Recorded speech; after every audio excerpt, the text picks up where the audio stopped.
Mungkin itu rekan-rekan, mari kita lihat perkembangan terakhir. Dan kembali saya ingatkan, kalau publik berspekulasi, jangan disalahkan.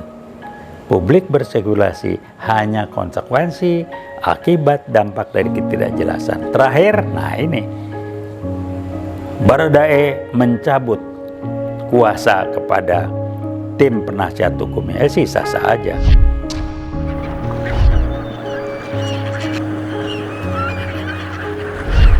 Pihak lembaga resmi yang ternyata seringkali keliru. Terus orang mau percaya apa? Sementara ini kan trust dan respect publik ke polisi tidak terlalu tinggi. Guyonannya kan dulu zaman begini, Anda kalau hilang kambing jangan lapor polisi. Kenapa? Nanti malah hilang sapi. Ini masih berlaku guyonan-guyonan sinis seperti itu. Nah, ini munculan kasus ini. Ada pertanyaan lagi rame, kok FS ditahannya di Makobrimob ya? Wah gitu. Kenapa nggak di Barreskrim? Muncul lagi orang, ya Ahok juga dulu khusus di Makobrimob, tidak di penjara Cipinang. Nah, sehingga orang bilang jangan-jangan, nah mulai lagi spekulasi yang maybe yes, maybe no. Apa betul di sana ditahan? Ada fotonya ditahan di kerangkeng. Kok di Barreskrim pasti di kerangkeng. Kalau di sana apa di kerangkeng? Jangan-jangan tahanan rumah atau nggak tahu lah. Ini udah. Karena trust dan respect sudah seperti ini, kalau tidak ada penjelasan yang meyakinkan, orang udah lebih percaya kepada apa yang berkembang dalam pemikiran dia. Kami WeWorld sangat mengapresiasi lagi akhirnya Pak Kapolri membubarkan Satgasus ini. Itu pas banget tuh. Kemudian bertahap menggambarkan kuatnya pimpinan Satgas ini dari untuk ditetapkan sebagai tersangka aja, waduh prosesnya pindah dulu, pindah ini, baru diputuskan sebagai tersangka. Jadi ya memang kalau nggak kuat benar, ya begini gambarannya. Kalau nggak kuat ya nggak mungkin terjadi. Apa kuatnya sih? Itu dia mungkin sudah ngirim sesuatu, ngasih ini, ngasih itu yang tanpa sadar diterima, direkam. Sehingga dia ngomong, lo gue diginiin, gue buka loh. Nah ini dia gue buka. Jadi ada kayak apa ya, kayak ya mau bilang meres yang enggak juga, entah apa namanya, silakan lah. Jadi kita sampai pada gambaran kok ribet amat ya prosesnya begitu jelas segala macam, jelas. Dan ini terus terang saja tidak ada yang nyangka proses yang simple ini internal jadi meledak nasional dan jadi berita yang sangat ramai. Nah, ini masukan aja dan juga pertanyaan untuk ke depan buat Polri. Saya kebetulan mendalami yang namanya organisasi, budaya organisasi, nilai-nilai dan sebagainya. Ini kok ada namanya orang Polri sudah melanggar atau sudah terkena, sudah terdakwa itu kriminal. Kok masih mau disidang etik? Ini apa sih? Sidang etik itu berbicara norma-norma perilaku yang tidak sesuai dengan profesi tertentu, dalam ini sebagai anggota Polri. Perilaku, norma-norma perilaku yang nggak elok. Tapi kalau sudah kena terdakwa pelanggaran pidana, udah nggak ada sidang etik lagi. Jadi aneh ben ajaib. Jadi kalau udah pidana nggak ada sidang etik itu. Udah melanggar, udah kejahatan kok bicara. Etika itu nggak pantas lah, perilaku yang pantas dan tidak pantas untuk profesi itu, untuk kelompok itu, untuk itu. Ini tolonglah jangan malu-maluin lah, maaf aja. Kalau saya perlu bantu kasih tahu aja. Saya mau ngobrol banyak soal ini. Jadi jangan lagi ngomong sudah akan disegar di sidang etik. Ini masalah pidana kok sidang etik bagaimana sih? Kayak gitu ya. Menghilangkan barang bukti itu bukan etik, itu pidana itu gitu ya. Menurut saya, bukan ahli hukum. Jadi kembali masukan tanggapan yang kami sampaikan situ. Nah, menarik sekarang nih.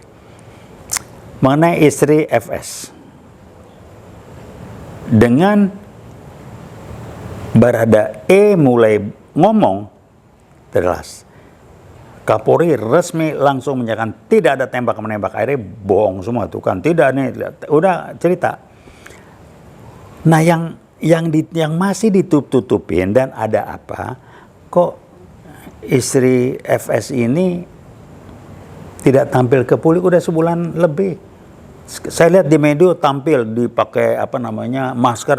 Saya lihat sepintas kayak dari medsos juga rame. Ini bukan dia yang ngomong tuh. Coba cek alisnya aja beda. Kulitnya sama nggak? Yang satu rada gelap, yang itu udahlah. Jadi nggak tahu kenapa. Buka aja kalau ngomong. Kayaknya waduh, COVID tuh kalau dibuka langsung meninggal atau kelepek-kelepek. Jangan membuka peluang untuk orang berspekulasi lah itu ya. Kenapa? Orang sudah ada pertanyaan besar, kok nggak tampil, ada apa ini? Udah mulai orang spekulasi, jangan disalahin. Ini akibat. Jangan-jangan dia juga digebukin oleh suaminya. Karena kejadiannya cepat. Dan mungkin tembak waktu dia dibunuh sana hadir di situ. Ya sok berat lah. Ribut, siapa yang ribut nggak tahu. Nah diarahkan senarionya adalah wah masalah pelecehan ini keluar statementnya ini motifnya hanya untuk orang dewasa. Saya nggak percaya lah ya. Kalau cuman segitu sampai wah di skenario begini ditembak ini, saya kira lebih dahsyat dari itulah ya. Tapi kita lihat nanti aja. Namanya orang udah nggak percaya ya mengarahkan karena nggak ada jawaban. Susah logikanya. Wah panggil psikolog udahlah. Saya belajar neuroscience juga. Saya juga memang digituan. Bisa tuh sebentar kita benahin kalau emang ini. Jadi orang oh jangan-jangan. Nah, mulai spekulasi kan. Karena apa? Oh dia mungkin dipukulin juga sehingga mukanya bengap. Nah kan orang gini. Kenapa dia dipukulin? Panjang. Segala macam. Jadi jangan nyalakan orang spekulasi kan pertanyaan yang belum terjawab atau tidak terjawab seperti itu. Jadi yang perlu kita ingatkan, polisi yang baik itu masih amat banyak banget. Tapi hukuman berlaku. Dari 10 orang, 2 orang aja ngaco, yang 8 terbawa namanya. Apalagi di polisi, di militer, di seragam itu ada yang di profesi tertentu itu bakal kena. Kayak gitu-gitu ya. Ini kenapa? Apalagi situasi sekarang dianggap Polri itu kalau si fulan yang lapor cepat diproses. Kalau si ini yang katakanlah kalau buzzer dilaporin nggak diproses ini. Jadi ya apalagi ya udahlah gitu ya. Jadi contoh-contoh itu membuat orang sampai pada gambaran seperti itu. Nah sekarang yang lama berkembang. Orang mulai melihat kok ada kesamaan benang merah yang mirip dengan kasus kilometer 50. Mari kita lihat. Kilometer 50, informasi resminya, pengumumannya resmi. Pakai sama saya ingat tuh. Yang ngomong Kapolda. Padahal terjadinya di daerah Jawa Barat. Wah terus pakai pistol, pakai sarung tangan, dijimbring. Udah gitu keliru pula informasinya, dikoreksi. Tembak-menembak, dari mana buktinya. Terus, itu yang pertama gitu ya. Terus yang aneh bin ajaib, Pangdam dihadirkan urusan apa? Kemudian ada Land Cruiser yang nggak pernah terjawab, Komnas HAM pun nggak nyinggung. Udahlah, kalau saya sudah Komnas HAM lupain aja lah, lucu-lucu. Terus apalagi forensiknya juga sama, nggak ada laporan dokter forensik, ada penyiksaan sama nggak ada, sama, jangan dibuka begini-gini, mirip. Kemudian TKP dibersihin, orang dijauhkan persis kayak sekarang. Sehingga pertanyaan, oh jangan-jangan yang ngerjain dulu juga Satgasus nih, pakai pakaian preman, dibilang tembak-tembakan dengan pengawal itu, pengawalnya mana tahu kalau itu polisi. Jangan-jangan preman, bisa aja kan? Kenapa? Kasus Insinyur Hermawan apa yang dari IPB yang ahli IT itu, karena dia ngebelain kasus apa ya? Novel Baswedan apa yang di matanya itu segala macam, dia digebukin so-called namanya preman. Jadi yang kayak begitu itu. Jadi ya inilah gambarannya. Nah, ini orang mulai mengkaitkan dan timbul lah kok Pak Jokowi tidak keluar instruksi lagi tuntaskan kilometer 50, spekulasi lagi orang. Kenapa? Wah, yang terlibat banyak banget ini nih, gitu kan. Yang terlibat jauh lebih banyak segala macam. Yang sekarang aja dokter forensik dari Polri kok belum diangkat ke permukaan nih. Kenapa forensiknya beda dengan yang sekarang? Kan nggak enak sampai Panglima TNI bilang, ayo bantu, dari dokter forensik dari TNI. Dalam hal ini ditugaskan dari TNI AL ya. Hasilnya beda banget tuh. Otak pindah ke perut lah, bagaimana itu? Ini lagi tuh, kok nggak dilaporin? Saya nggak tahu, nih saya bukan profesi saya. ID itu nggak negor. Jadi kalau itu besok-besok, kalau terkait dengan masalah hukum, nggak usah ke rumah sakit Polri lagi lah ya, karena proses untuk forensiknya aja melanggar, tidak seizin ini, nggak boleh lihat, kirim petugas bintang 1, dilarang buka peti. Jadi memang mau ditutup dilang segala macam sih. Orang bilang kok mirip dengan kilometer 50. Jadi ya udah, orang menarik-narik, nah orang menunggu gimana nih Pak Jokowi. Kok untuk sekarang kami apresiasi Bapak tegas, untuk kilometer 50 kok menang wae, nggak ada kabar, nggak ada berita, ini gone with the wind segala macam. Tuh sidangnya sidang dagelan. Udahlah, saya lihat ketawa aja. Tanya tuh yang Land Cruiser kemana? Waktu diambil yang 4 orang itu dibawa kemana? Hidup sehat walafiat, pulang-pulang udah jadi mayat semua. Kukunya dicabutin. Di laporan forensik nggak ada tuh, disiksa. Jadi, waduh, udahlah ya, nih mirip betul. Kapoldanya ngomong dengan aktif, kok yang ini Kapolda nggak bunyi. Kapolda Metro Jaya, ada apakah gerangan gitu ya. Jadi ini pertanyaan besar segala macam. Nah di luar ini sih opini aja, tanggapan silakan ya sebagai masyarakat publik. Ingat ketika Polri dipisahkan dari TNI. Dulu kan Polri masuk ke angkatan bersenjata kan. Jadi masyarakat ya benar juga, polisi itu bukan kombatan, dia penegak hukum, bisa. Apa yang terjadi sekarang? Mata orang awam saya melihat polisi tampil dengan pakaian sebagai kombatan, kualifikasi, waduh itu tentara aja kayaknya banyak yang nggak sehebat itu kualifikasinya. Kualifikasi yang menurut saya bukan diperlukan untuk polisi itu. Maaf, terjun payung kali ya, ada berapa kondisi. Buat apa? Polisi itu kerjanya di sini. Nggak ngerti saya. Terus lagi Brimob ditingkatkan. Pelopor dihidupkan lagi. Pada tempo hari pelopor udah dilarang. Buat polisi buat apa sih? Nggak ngerti saya. Mau jadi kombatan? Mulai orang spekulasi lagi. Karena rumor suatu Pak Gatot Nurmantio dicopot, katanya gara-gara beliau ribut kencang ngomong ada yang polisi atau siapapun ya memasukkan senjata anti tank ke dalam. Loh buat apa nih, mau perang mau apa gitu. Nggak tahu lah, ini terlalu jauh nanti. Tapi tolong janganlah polisi tampil seperti itu. Penegak hukum itu yang judulnya bagus, melayani dan mengayomi. Apa benar? Kayaknya jauh benar. Nggak semua polisi loh ya. Saya kalau ngeliat tuh, saya buat yang kesian polisi lalu lintas, saya melas aja gitu. Yang kalau udah urusan dengan masyarakat bisa neken kiri dengan powernya, ya udahlah. Kayak termasuk Satgas ini, barangkali Satgasus itu ya nggak ada anggaran, dari anggaran polisi pun bisa nyari anggaran sendiri. Yang konon kabarnya jumlahnya menyangkut triliun.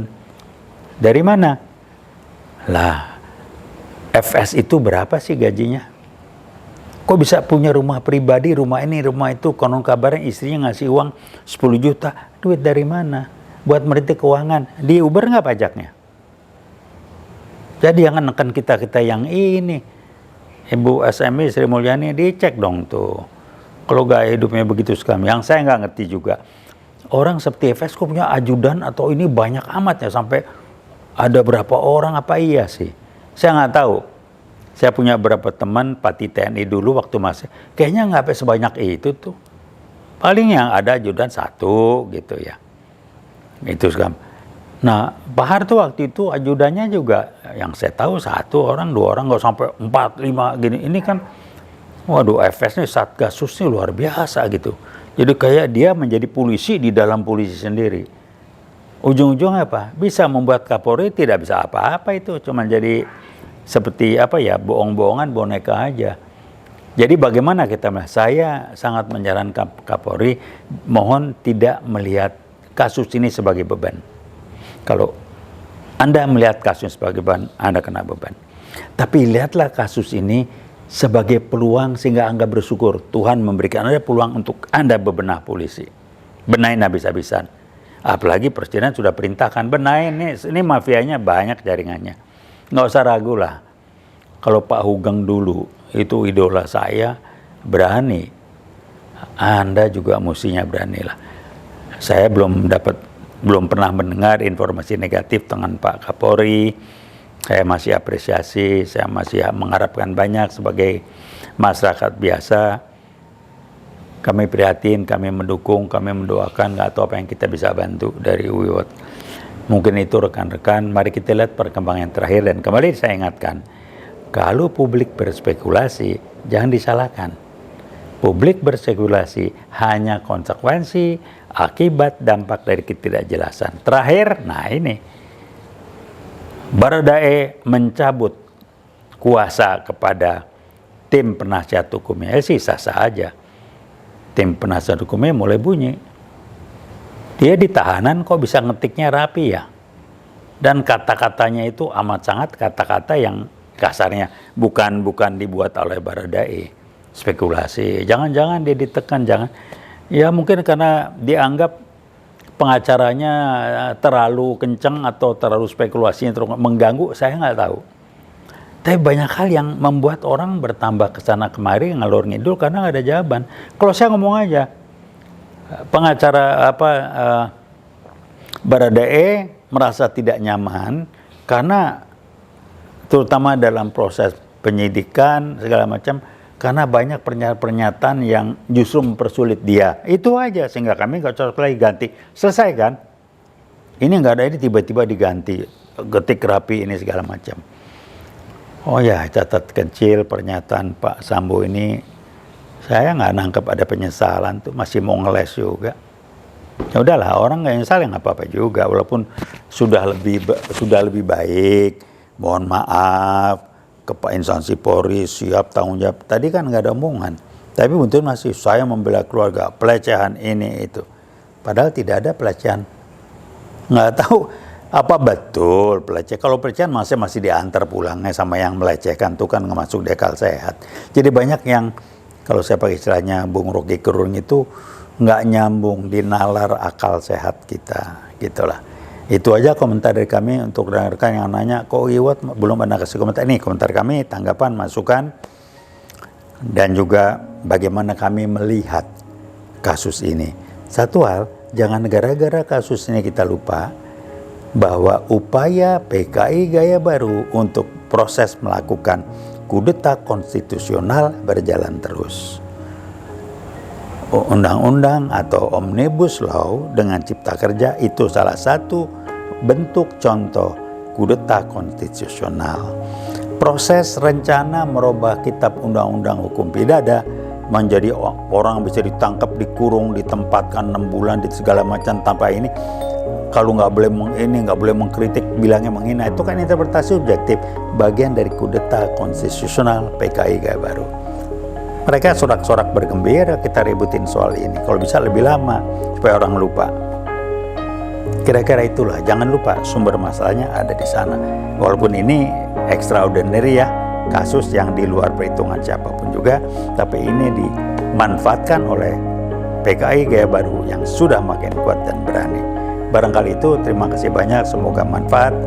Mohon maaf kalau ada yang kurang. Sumber kami juga sudah kami sebutkan. Sekali lagi, wassalamualaikum warahmatullahi wabarakatuh.